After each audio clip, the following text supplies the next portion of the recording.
Në prag të finales së Champions League-s mes Interit dhe Parisit, kena më diskutuar me Blekin, me këshyr, a pja qëllën kësa here, kush e fiton, a kush se fiton.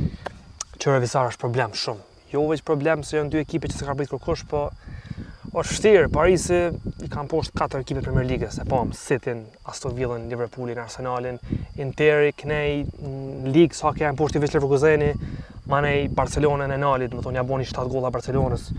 Në parim është dash me thonë që Interi fiton, po unë menoj që Parisi është çaq që kep sulmues, çaq plon mirë, çaq që kanë me sfush teknike, me Vitinha, Neves, Ruiz, knaj sulmi është me Dembele, Kvaratskhelia, Doe. Unë e shoh ngusht si këtë finale që janë ngusht, menimi jam është 2-1, po them, prap Interi, nashta që ka hup një finale para 2 vjetëve, ka mundësi që ka një dëshirë nashta hala më të madhe. Megjithëse Parisi ka hup para 5 viteve.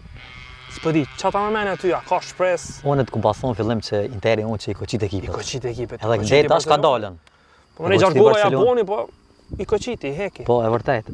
Unë besoj që ka më konë një lojë shumë interesant, edhe pse Parisi ka me dominu këtë lojë, i ka dominu Liverpoolin në formë më të mirë. Është me dominu, po sa ka ndikim që e dominim. Sa Barcelona e dominojmë, pjesë dytë pe lojmë që dominoj, ja kthej. Tash dallon se është vetëm një lojë, apo kupton? Po, ç'është. Tash dallimi është shumë i madh.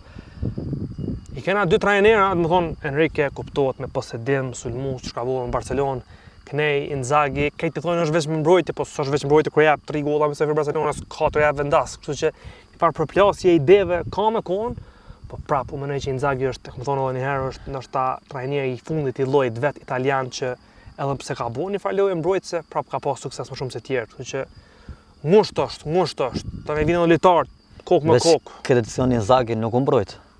Ka sulmu në stop? Ka sulmu, po prapë mendoj ka një farë stabiliteti, se po dihet, më thonë, Acerbi, Bastoni që ndoshta mbas është mbrojtje më e mirë në botë për momentin, Knej, Di Marco, Dumfries që po bën asista non stop, ka një farë vjet mbrojtje që mendoj që për momentin s'ka dikush vima perfekte. Parisi nashta ja afron pak, po mendoj që nëse marr Marquinhos, Pachos, Nuno Mendes okay, Hakimi është pak më sulmues. Defanziv mendoj që më mirë është Interi, ndoshta po pso golla. Sti, mendoj që si emna si janë prit finale, veç ka më konë shumë finale interesante. S'kan luajtur kur bashkë, është shumë interesant asnjë paraqitje zyrtare mes veti. Parisi në finale për fundin 2020 humbi me Bayernin, Interi para 2 viteve me Cityn. Pas Champions League që 15 vjet, Parisi s'ka Champions League asnjëherë. Mendoj që ka më konë diçka mega ndeshje për syrin e neutralit. Ti po thu që Parisi fiton. 2-1 po thonë, finale gjithë shkojnë ngushtë. 5 finalet fundi kanë shku, domethënë 2-0, 1-0, 1-0, 1-0, 1-0, që zakonisht domethënë është ngushtë. Po kësaj herë mendoj që s'kan çam up. Sidomos nëse avancon Parisi se Interi i zhdasht në botë diçka. Në anën tjetër Interi 2 avancon Barcelonën 2-0, e 2 ja kthej.